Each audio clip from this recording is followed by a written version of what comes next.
거의 낮에부터 보기 시작해서 새벽 6시, 7시까지 다 보고 잤어요. 근데 진짜 많이 울었어요. 진짜 많이 울었어요. 서로를 의지하고 서로를 사랑하고 서로를 응원하는 마음으로 살아갈 수 있다라는 어떤 메시지를 담은. 안녕하세요 여러분, 정나나의 심리교실의 나나입니다. 오늘은 제가 심리 분석 콘텐츠가 아니라 넷플릭스 추천 영상으로 돌아왔습니다. 이제 연말이 다가오잖아요. 그래서 연말이 되면은 크리스마스도 있고 또 좀 지나면 설날도 있고, 그래서 그때 보시면 좋을 것 같은 콘텐츠들을 미리 추천을 해드리면 어떨까 싶더라고요. 보여드리면서 하면 재밌을 것 같아가지고 제가 바로 이 콜라주를 준비를 했습니다. 이번에 제가 임용 끝나고부터 올해 1년 동안 봤던 콘텐츠들이 진짜 많아요. 그래서 거기서 재밌었던 것들, 특히 뭔가 심리학과 관련된 그런 콘텐츠들을 소개해드리고자 합니다. 한국 콘텐츠들이 주이고요. 2개 정도가 일본 거예요. 사실 제가 일본 드라마랑 영화를 굉장히 좋아하는 편이거든요. 어릴 때부터 일본 드라마를 막 새벽까지 그거 보고 그랬었거든요. 그래서 오늘 영상 중에서도 2개 정도는 이제 일본 콘텐츠다라는 거를 미리 말씀드릴게요. 제일 먼저 추천드리고 싶은 거는 정신병동에도 아침이 와요인데, 임용고시 공부를 할 때 한 여름쯤에 우울한 시기가 온 거예요. 약간 제가 완전 딱 1월 1일 땡 하면서부터 달려가지고 공부를 해서, 이게 여름쯤 되면 살짝 슬럼프처럼 지친다고 하더라고요. 그래서 그랬는지 제가 그때 너무 힘들어가지고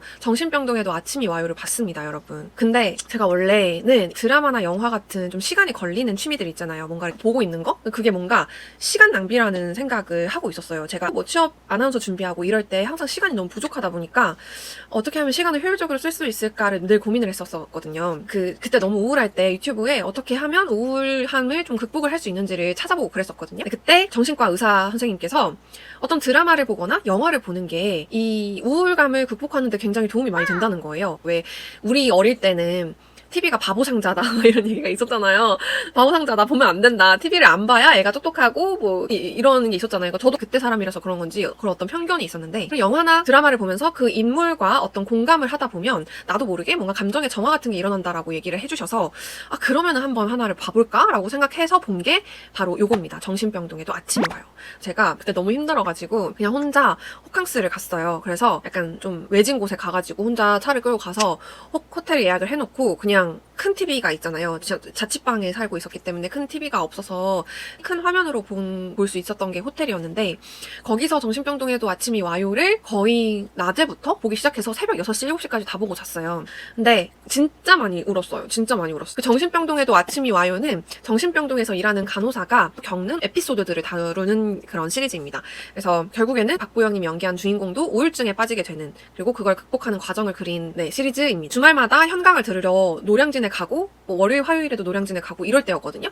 근데 여기 영상에 공시생이 나와요. 굉장히 핵심적인 캐릭터거든요. 핵심적인 인물인데 그 노량진 풍경이 막 나오는 거예요. 너무 슬퍼가지고 제가 그거 보면서 진짜 너무 많이 울었거든요. 거기 나오는 어떤 말들도 너무 공감이 많이 되고, 그리고 뭐 공황장애라든지 우울증이라든지 이런 것들에 대한 굉장히 디테일한 표현들, 그리고 그거를 겪지 않았던 사람들도 저 정신질환을 가지면 저런 느낌이구나, 저런 느낌으로 고통을 받는구나를 정말 잘 표현해준 시리즈라고 생각합니다. 그리고 제가 이거를 보고 이제 연우진님의 팬이 되었는데요. 제가 연기를 잘하는 배우를 좋아해요. 사실 다 잘생겼잖아요, 배우분들은. 그래서 저는 좀 연기를 제가 생각했을 때 주관적으로 연기를 너무 잘한다라는 생각이 드는 배우들을 좋아하는데요.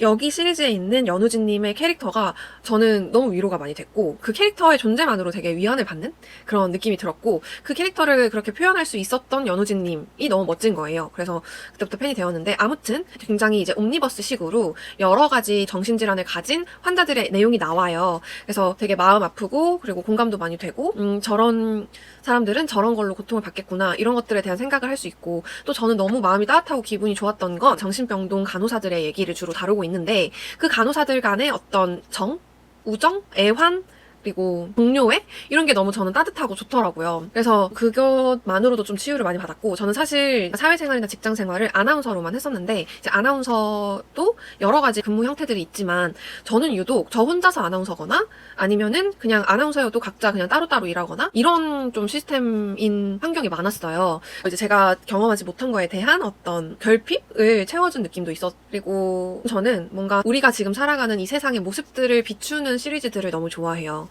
이따가 소개해드릴 일본 드라마인 언내추럴도 비슷한 느낌의 컨텐츠인데요.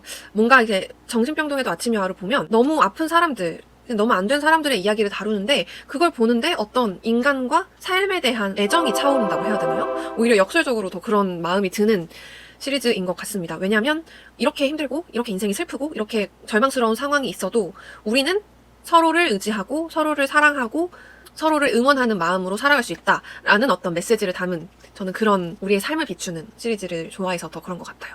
그래서 저는 심리학에 관심이 있으시거나 아니면은 어떤 저처럼 힘든 시기에서 좀 이겨내보고 싶은 분들, 극복해보고 싶은 분들은 꼭 이 시리즈를 보시기를 추천드립니다. 다음은 완전히 조금 이렇게 분위기를 바꿔서 다음에 추천해드리고 싶은 시리즈는 인간 수업이에요. 인간 수업. 인간 수업은 나온 지 좀 된 콘텐츠더라고요. 주인공이 나오는데 남주인공, 여주인공이 이제 고등학교 학생들이고 그들이 주로 이제 학교에서 있는 공간이 상담실이에요. 그래서 저는 약간 항상 이걸 퇴근하고 봤는데 퇴근하고 다시 일을 하는 느낌이 살짝씩 들어서 조금 피곤하긴 했는데요.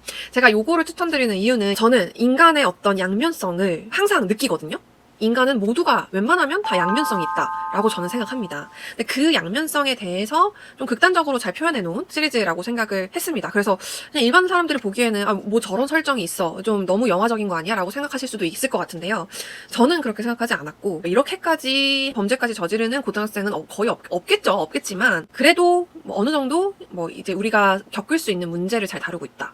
라는 생각이 들었는데 이 인간 수업에 남자 주인공이 있어요. 이 남자 주인공이 진짜 모범생이고 사고도 하나도 안 치고 그래서 이제 여기 나오는 담임 선생님 같은 존재가 있는데 약간 그런 캐릭터에 뭔지 아시죠? 막 선생님들 중에서 되게 학생들이 잘 따르고 좋아하고 약간 정의롭고 근데 학생들한테는 좀 츤데레식으로 하는 그런 캐릭터 뭔지 아시죠? 그냥 딱 전형적인 되게 호감 캐릭터로 설정되는 선생님. 그런 선생님이 이제 남자 주인공한테 너무 사고를 안 쳐. 너무 사고를 안 치면 이상하게 큰 사고를 친다? 막 이런 얘기를 해요.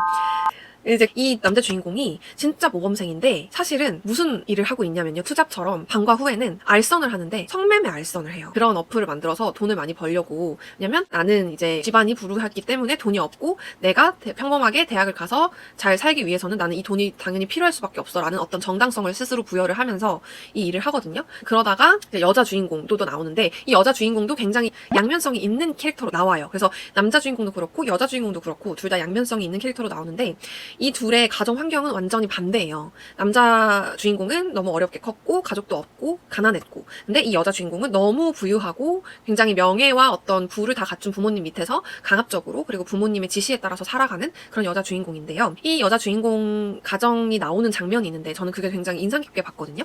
왜냐하면 거기서 이제 부모님이 원하는 어떤 요구들이 있어요. 그거를 이 여자 주인공은 항상 어릴 때부터 들어왔던 거죠. 그러니까 굉장히 안에 분노가 굉장히 많이 쌓여 있는 상태인 거예요. 그래서 계속 듣다가 이제 너무 화가 나니까 포크 같은 걸로 이제 부모님을 찌르는 그런 장면이 나와요. 좀 잔인하게 찌르는. 근데 그런 것들이 이제 결국에는 그 여자 주인공 상상 속에서 일어나는 일인데 사실은 이런 상상들이나 이러한 그 생각들은 극도의 분노와 극도의 어떤 자기 실현을 하지 못하고 뭔가에 억눌려 있고 강압적인 가정 환경에서 분노를 쌓아두는 그런 사람들은 한 번쯤은 상상해봤을 법한 쳐가는 생각이라도 해봤을 법한 상황이라는 걸 저는 알거든요. 제가 뭐 지금까지 살아오면서 주변 사람들을 봤을 때도 그렇고 제가 상담을 했을 때도 분노를 안에 쌓아놓는 게 분명히 있다. 너무 힘든 상황에서는 저는 그 장면도 굉장히 인상 깊게 봤고 실제로 심리학 이론에서도 그렇게 얘기를 하는데 그 MBTI의 그 뿌리가 칼 융이거든요. 그러니까 칼 융은 인간의 양면성에 굉장히 집중을 많이 했어요. 그래서 MBTI도 보면은 양면적이잖아요. IE, ST, NF, PJ 이렇게 인간의 양면이나 어떤 극단에 대한 개념들을 많이 이야기했던 심리학자인데요. 저는 그냥 우리 삶에서 되게 대표적인 예시가 외향성과 SNS 빈도의 상관관계를 저는 연구를 해보고 싶더라고요. 왜냐면 그냥 제가 경험적으로 느꼈을 때 실제로 외향적이고 실제로 말이 되게 많은 사람들을 많이 만나고 이런 사람들이 SNS를 진짜 적게 하고 SNS를 되게 적게 올려요. 적게 올린다는 게 뭐 안 한다 이런 게 아니고 스토리나 이런 주절주절 하는 것들이 없고 엄청 조용해져요. 반대로 실제로 만났을 때 좀 내향적이라서 말도 거의 안 하고 조용하고 과묵하고 부끄럼 많고 쑥스러워하는 사람들이 인스타 들어가잖아요? 그렇게 말이 많아요. 저도 약간 그렇거든요. 친한 친구들 빼고 실제로는 좀 말이 적은 편인데 SNS에서 이런저런 생각을 많이 공유를 하거든요. 이런 식으로 뭐 되게 조용한데 이 SNS에서는 말이 진짜 많은 사람들 저 몇 번 봐가지고 어떤 이런 상관관계가 궁금하더라고요. 그래서 저는 인간의 결국에는 어디다가 에너지를 쏟긴 쏟아야 되는데 이게 뭐 현실에서 못 쏟는다면 가상 공간에서 쏟는 거고 그래서 다 쏟으면 가상 공간에는 굳이 쏟지 않는 그런 어떤 에너지 총량의 법칙이 있는 건가라는 생각을 한 적이 있는데 이 인간 수업에서 다루는 양면성도 비슷한 것 같아요. 이 남자 주인공도 그렇고 여자 주인공도 그렇고 각기 완전 반대의 이유로 굉장히 고통을 많이 겪고 있어요. 심리적으로 스트레스를 많이 받고 분노가 쌓여있는 상태인데, 이 남자 주인공은 그거를 다른 방법으로 합리화를 하면서 정당성을 부여를 하면서 살아가는 거고, 이 여자 주인공은 속으로 상상을 하면서 엄마 아빠를 찌르고 죽이는 상상을 하면서 살아가고 있는 거죠. 인간은 당연히 양면성이 있는 게 자연스러운 거다라는 생각도 들었습니다. 인간 수업은 사실 막 엄청난 메시지나 어떤 교훈을 저는 발견하지는 못했는데, 제가 얘기한 것처럼 순간순간에 이런 생각들을, 여러 생각들을 많이 들게 하는 그런 시리즈는 맞는 것 같아요. 그래서 쟤는 왜 저렇게까지 할까? 이런 생각들을 많이 들게 하는 캐릭터들이 나오거든요. 그런 부분들을 그냥 놓치지 마시고, 그러게 이것 때문일까? 저것 때문일까? 한번 생각해보시는 것도 되게 재밌을 것 같아요. 다음으로 추천해드리고 싶은 시리즈는 미지의 서울입니다. 자, 미지의 서울 진짜 작년에 저의 베스트는 정신병동에도 아침이 와요 였고, 올해는 잘 생각해봐야겠지만 미지의 서울이 저한테는 너무너무 좋은 작품이었습니다.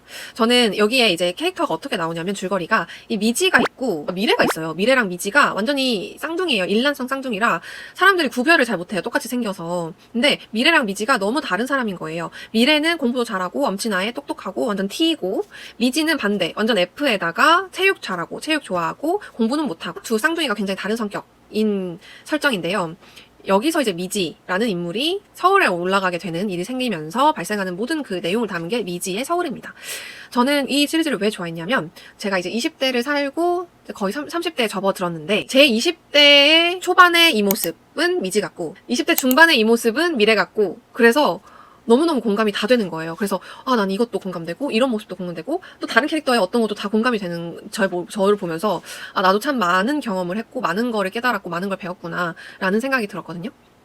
그래서 미지는 체육특기생으로 잘 나가다가 부상을 입게 되면서 절망감에 히키코모리가 되는데, 저는 그 마음이 어떤 건지 너무 저도 비슷한 경험이 좀 있어가지고 너무 잘 알거든요. 그래서 미지가 나오는 부분은 미지대로 울고, 미지에 입돼서 울고, 미래가 나오는 부분은 어떤 거냐면, 힘들게 공부를 잘 해서 서울에 있는 공공기관에 입사를 한 것 같아요. 공공기관 같은 거였던 것 같아요.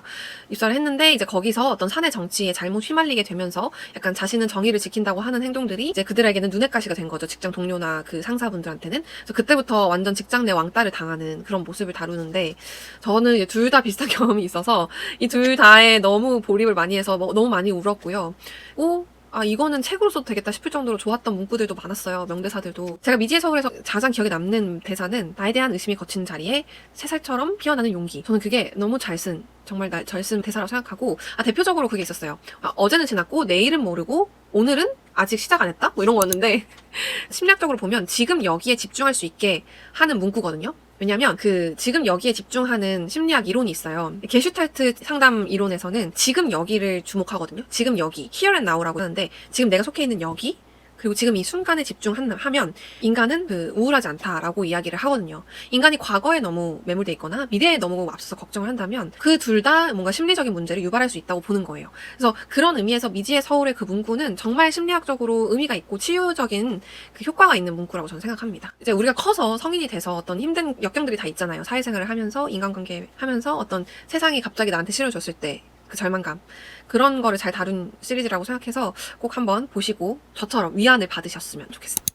그러면 이번 1편의 마지막 시리즈는 너의 모든 것입니다. 제가 아까 한국이랑 일본 콘텐츠만 말씀드렸는데, 아마 제가 알기로는 영국인가 미국 시리즈로 알고 있는데, 이게 제목만 봤을 때는 그냥 로맨틱한 그런 시리즈라고 생각하실 수 있는데, 약간 로맨스 호러? 로맨스 스릴러? 그런 장르입니다. 그래서 이 남자 주인공이 완전 스토커에다가 하나 꽂히면 그 사람만 완전 다 찾아보고 그러니까 이 사람을 철저하게 친해지기 위해서 그 사람의 모든 SNS, 모든 걸 다 뒤져봐요. 무서워요. 좀 무서울 정도로 집착해서 결국에는 그 여자랑 친해지는 스타일의 그 남자 주인공의 이야기를 다룬 건데, 이게 시리즈가 진짜 길어요.